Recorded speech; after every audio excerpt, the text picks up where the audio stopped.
For the next few minutes, you will witness some highlights of a spectacular and decisive operation. A few brief flashes on the screen will bring you the end product of years of training and planning and construction. The aircraft you will see took decades to develop. The men who jumped from them had to become experts in a matter of months, and they did. The operation was a great success. It saved thousands of American lives that might have been lost in bloody frontal assaults. But as you will see, we had to pay the cost of those saved lives in broken gliders, parachute silk, aviation gas, and 1,000 other items of supply and equipment. This is not a war that can be won by dollars and cents alone, but neither can it be won without dollars and cents. The money for gliders and parachutes, yes, and for bandages, come partly out of the war bonds you buy.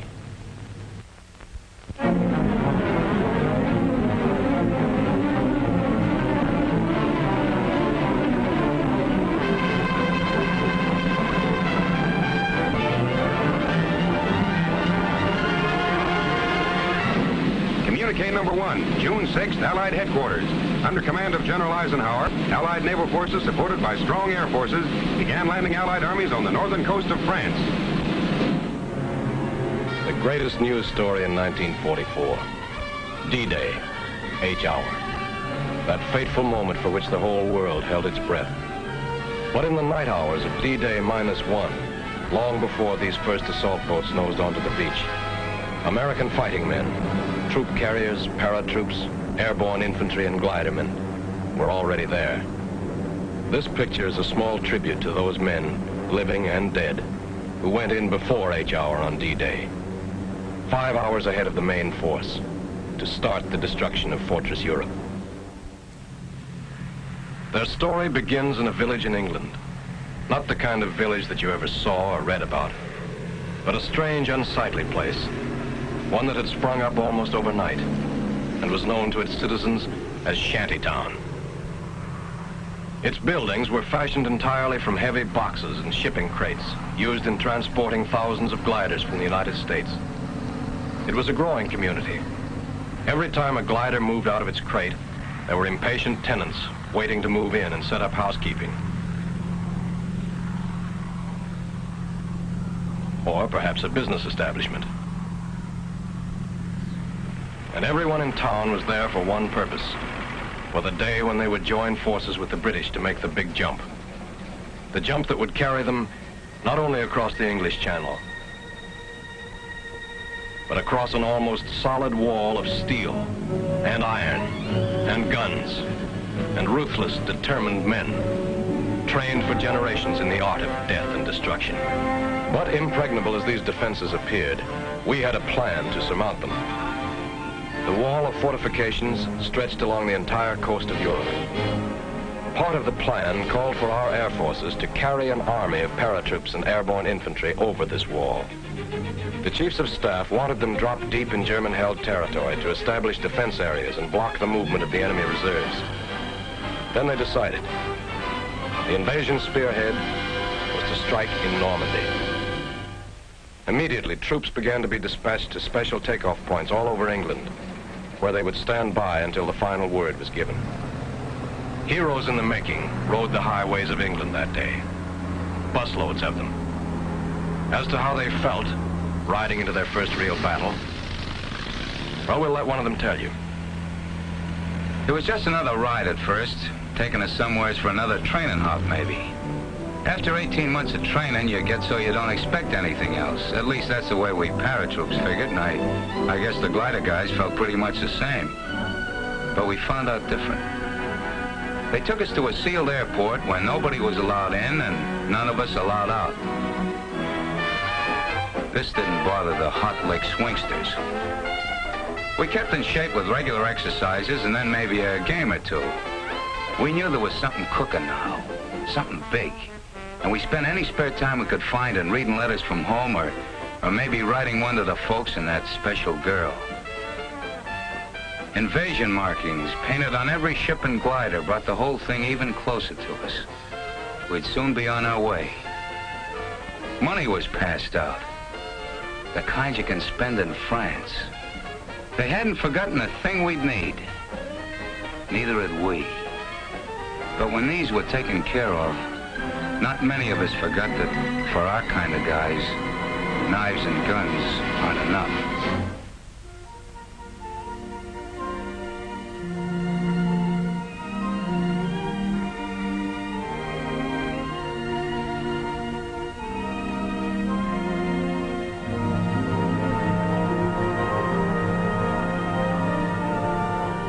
Now we were really ready. General Ike nearly tore his pants stepping over the barbed wire, but he didn't care. He wanted to talk to us.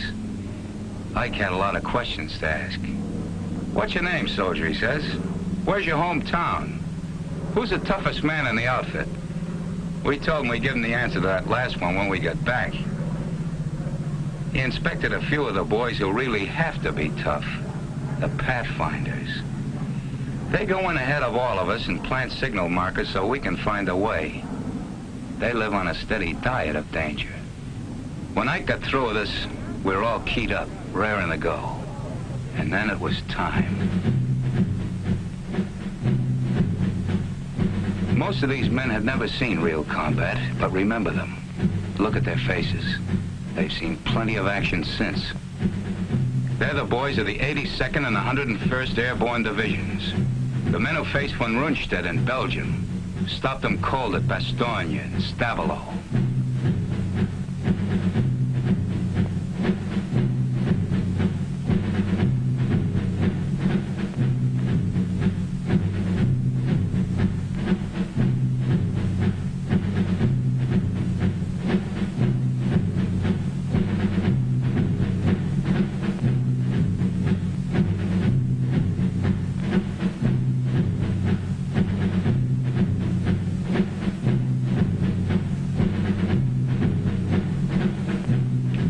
They'd given us brand new parachutes, and I remember one little guy saying he wasn't worried none about them opening because the company that made them was in his hometown, and his mother worked there in final inspection.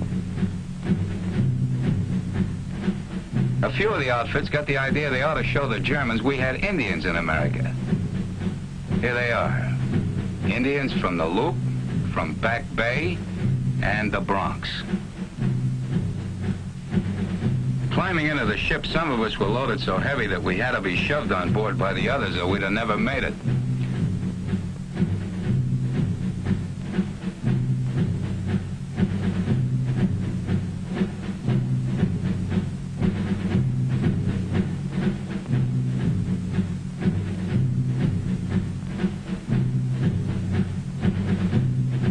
The loading went on into the night.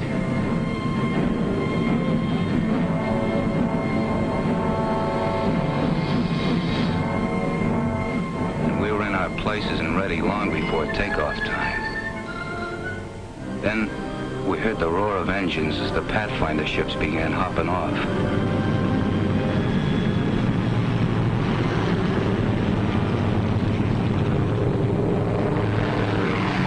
We knew we'd be following soon after.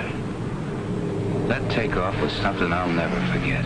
Sure, we'd all made a lot of training hops, but this was different. Like the first time you ride a bicycle, only with a whole lot farther to fall if anything goes wrong. Nothing did, though. Not with those troop carrier guys at the controls. Talk about making trains run on time. You could have really set your watch by the split-second way those guys took us off. They took those ships off the ground like it was just another practice run. For them, I guess it was. After all, they were going to have to fly it again and again, all night and the next day. Only under fire. And that's no fun when you figure that these C-47s haven't any armor, no guns, and have to fly low over the dropping zones, straight as on a bombing run. After we hit the channel and started across, every light went out.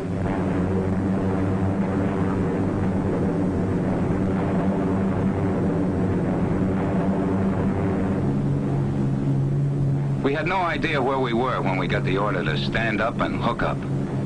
That came so quick we didn't have time to do much thinking before we were over the side and starting that 400-foot drop into France. Thousands of us.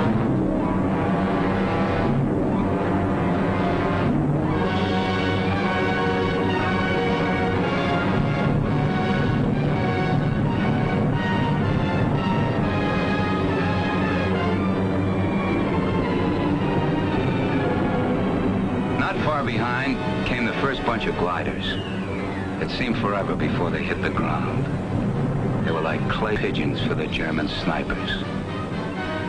The glider pilots really had their hands full bringing those babies down in the dark that way. There were darn few signal lights to help them find their way. The Germans had caught on with crossfire almost from the minute they'd set down. They had to do their work lying flat on the ground. But those gliders got down. And the troops and guns inside them got into the fight. The pilots fighting right along with them. I guess we did plenty of damage that night. Yes, they did plenty of damage. Blocking road junctions, knocking out bridges, capturing fields for airstrips, and all the while, out in the channel behind them, Navy guns kept slamming away at the beaches, softening things up for the big push that would begin at dawn, clearing the way for the biggest invasion in history, the greatest movement of men and supplies.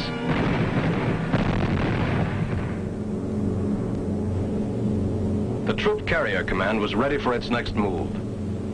They had massed hundreds of British and American gliders in preparation for the most gigantic aerial towing job ever attempted. Each held a full cargo of jeeps and guns, and the fighting men to use them.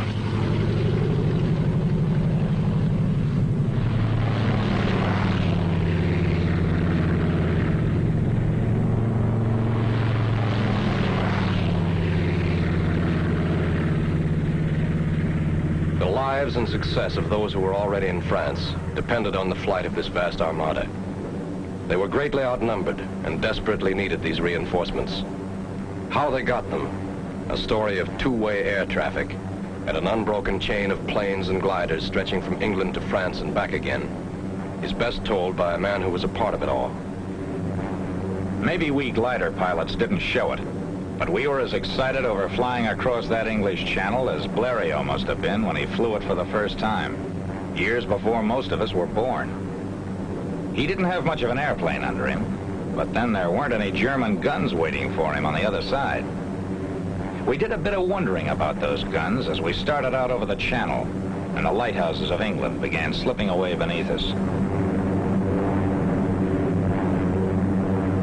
And what about the German Luftwaffe? This was its big chance. Our air forces had established air supremacy, sure. We had a regular umbrella of fighters over us. But if there was ever a time the German flyers would try anything to break through, this was that time. But we never saw a German plane. Approaching the French coast, the ack-ack and gunfire seemed harmless and far away. For those who were right in it, it was different.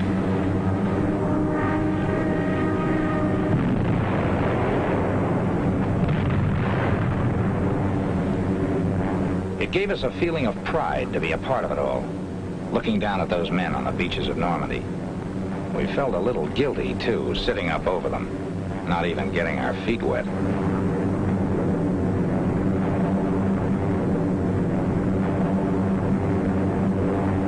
The Germans flooded entire areas to slow us up if a beachhead was established. We kept watching for those who had gone in during the night, but we only saw their parachutes. There was no sign of them.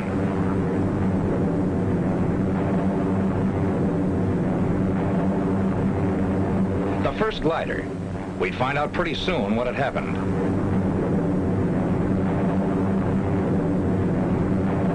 Cut loose. Roger. So long.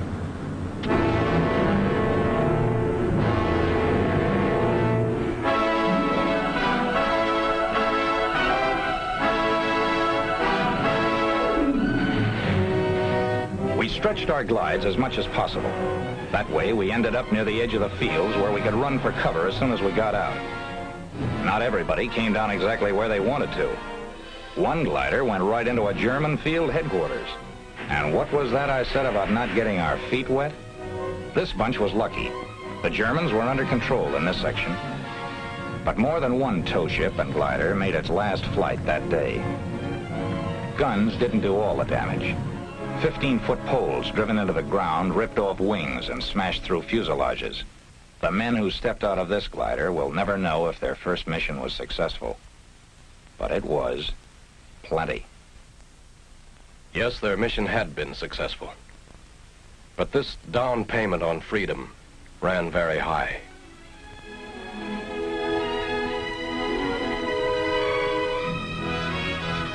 These broken wings served the highest purpose. They carried an army into Normandy.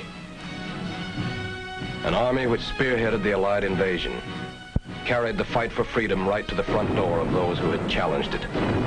A ring of steel and iron and guns and determined free men was closing in. Months and miles of battle lay ahead, but D-Day -1 was the beginning. Okay, troop carrier, where do we go from here?